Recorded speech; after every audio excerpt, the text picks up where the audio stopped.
অলপটো কৰি হায়দৰাবাদত এই বেছিভাগ এই কালাৰিং কামখিনি বেছিভাগ এই চাউথ ইণ্ডিয়াত বেংগালোৰ আৰু হায়দৰাবাদত কৰে। সেই চাহখিনি নি পেলাই তেওঁলোকে দক্ষিণ মহাৰাষ্ট্ৰত বিক্ৰী কৰে, য'ত অসম চাহৰ ভাল ডিমাণ্ড এটা আছে। অলপ কমিলে এই কোলহাপুৰ চোলাপুৰ সেই জেগাবোৰত অসম চাহৰ বহুত ভাল ডিমাণ্ড আছিলে, কমিলে। আৰু সেইখিনি আমি চৰকাৰক বহুত দিনৰ আগতে আমি কৈছিলোঁ, আমি চৰকাৰক আমি কমপ্লেইন কৰিছিলোঁ আৰু টি বৰ্ডে চেষ্টা কৰিছিলে, কিন্তু ইয়াতো চৰকাৰৰ বেলেগ অংগকেইটাই বেলেগ বেলেগ ধৰণেৰে কাম কৰে। FSSAI টি বৰ্ডৰ হেৰি নিদিলে, মানে লগ নিদিলে। তাহাঁতে ক'লে যে এইখিনি যদি বেণ্ড কালাৰ দিলে বেলেগ কথা, কিন্তু এলাউড কালাৰ বোলে তেওঁলোকে দিব পাৰে, কিন্তু টি এক্টত ক্লিয়াৰলি মেনশ্যন আছে, ক্লিয়াৰলি লিখা আছে যে চাহৰ লগত কোনো কালাৰিং মেটেৰিয়েল দিব নোৱাৰে। সেইকাৰণে দুটা বেলেগ আইন, দুটা বেলেগ ধৰণেৰে আৰু দুটা বেলেগ চৰকাৰী অনুষ্ঠানে দুটা বেলেগ ধৰণেৰে টানিবলৈ চেষ্টা কৰিছে। এতিয়া টি বৰ্ডে সেইখিনি মিলালে, FSSAIৰ লগত কথা পাতি পেলাই সেইটো বন্ধ কৰিব বুলি খবৰ এটা দিছে ৰিচেণ্টলি। চাওঁচোন কি হয়। আজি আমাৰ সদৌ অসম ক্ষুদ্ৰ চাহ খেতিয়ক সন্থাৰ উদ্যোগত অসমৰ ক্ষুদ্ৰ চাহৰ লগত জড়িত বিভিন্ন উদ্যোগৰ সকলো আমাৰ অৰ্গেনাইজেশ্যন আৰু চাহ উদ্যোগৰ লগত জড়িত চেলাৰ্ছ বায়াৰ্ছ অপশ্যনৰ লগত জড়িত সকলোকে লৈ আমাৰ অসমৰ বাহিৰৰো বহুকেইটা সংস্থাৰ প্ৰতিনিধিক লৈ আমি আজি সদৌ অসম ক্ষুদ্ৰ চাহ খেতিয়ক সন্থাই এটা উদ্যোগ লৈ আমাৰ এখন আলোচনা চক্ৰ অনুষ্ঠিত কৰিলোঁ। সেই আলোচনা চক্ৰৰ মূল উদ্দেশ্য আছিলে যে চাহ উদ্যোগৰ সংকট আৰু ইয়াৰ প্ৰত্যাহ্বান, চাহ উদ্যোগত যি সংকটে দেখা দিছে তাৰ পৰা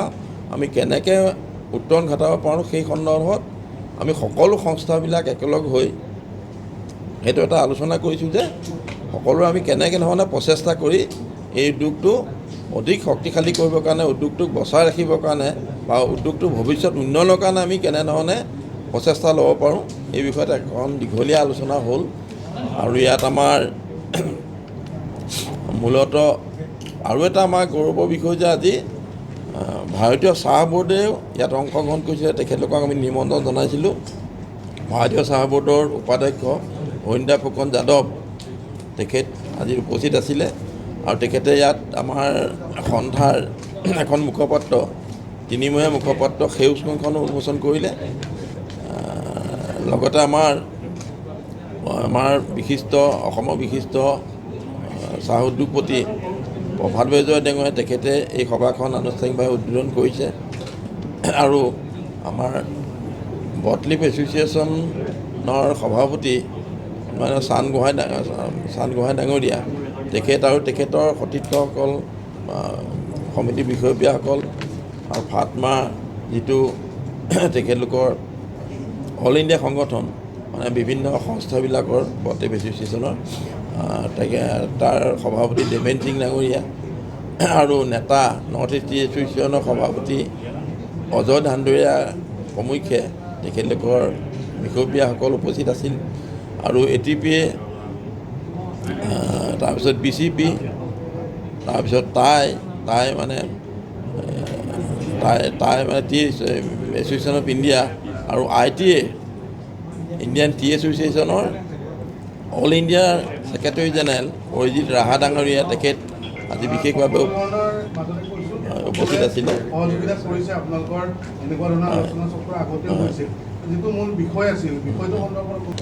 মূল বিষয়টো হ'ল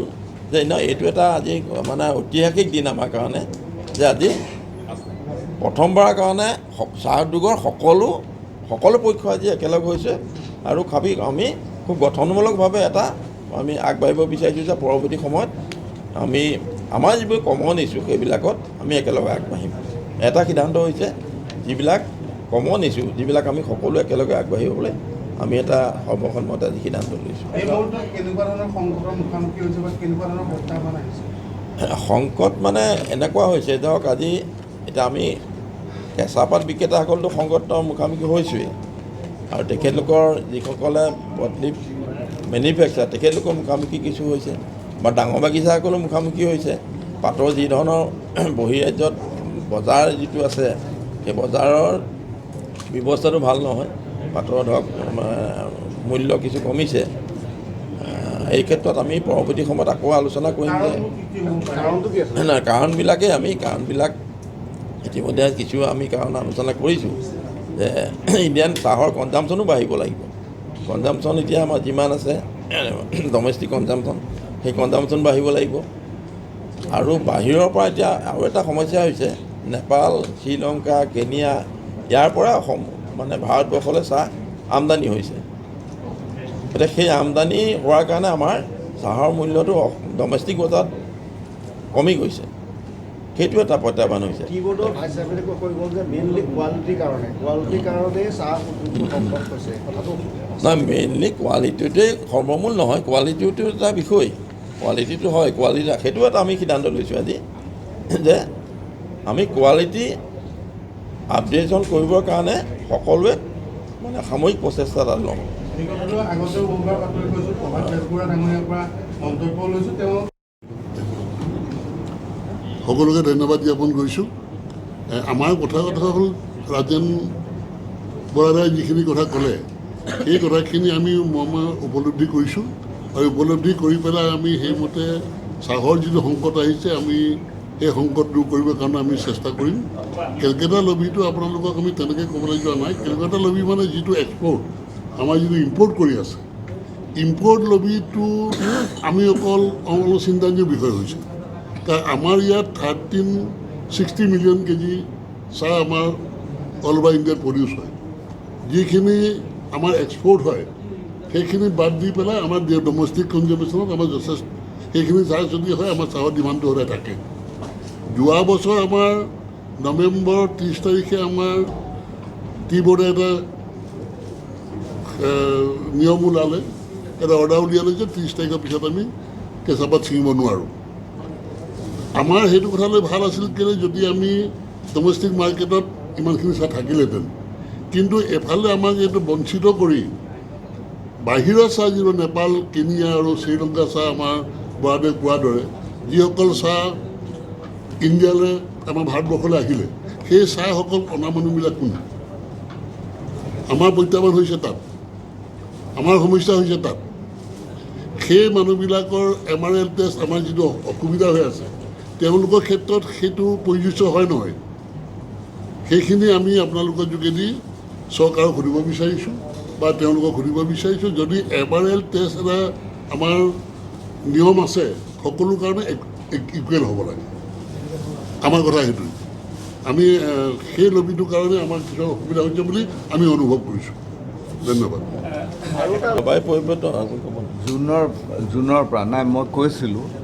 বেলেগ বেলেগ জেগাত বেলেগ অসমত ডিব্ৰুগড় তিনিচুকীয়া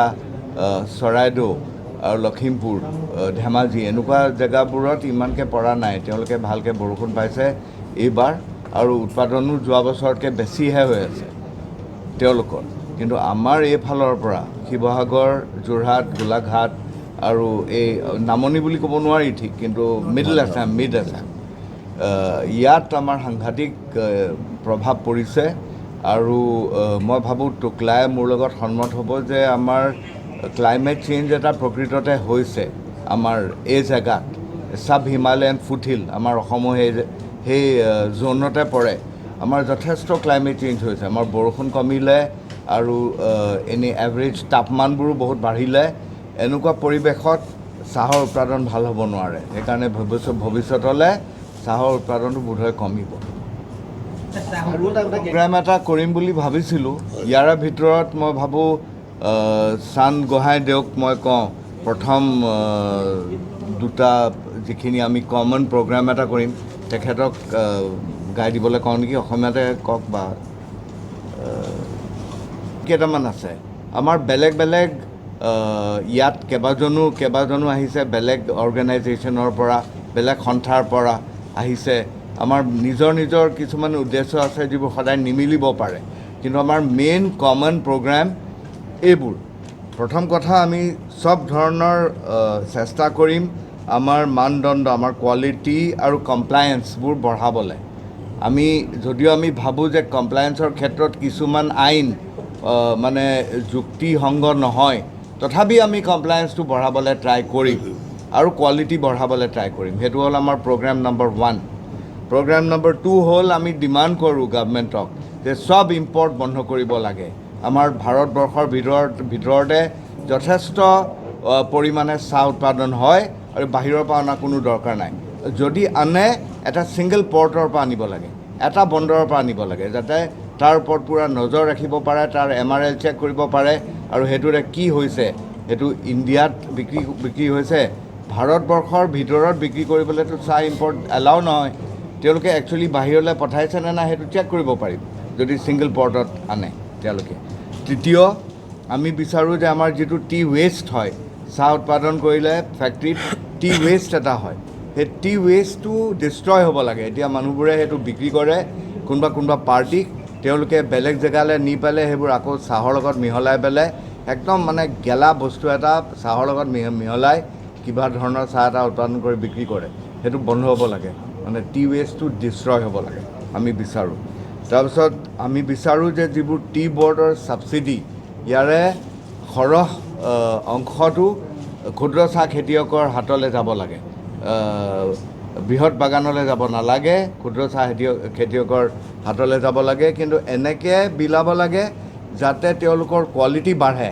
যেনেকুৱা প্লাকিং মেচিন দিব লাগে, তেওঁলোকক ফ্ৰীকৈ দিব লাগে প্লাকিং মেচিন, তেনেকুৱা জাতীয় প্ৰগ্ৰেম ল'ব লাগে। নতুনকৈ চাহ ৰুবৰ কাৰণে বা নতুনকৈ ৰুলে কিবা ছাবচিডি দিয়াত আমাৰ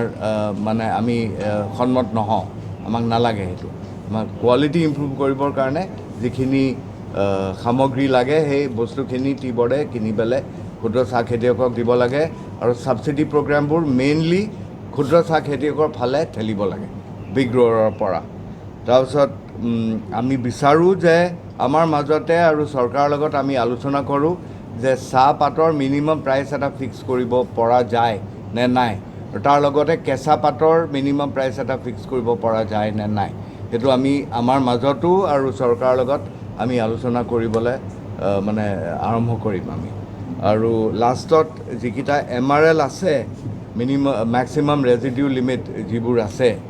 সেই লিমিটবোৰ আমি বিচাৰোঁ যে বেলেগ আৰু কেইটামান কেমিকেল আমাক এলাউ কৰিব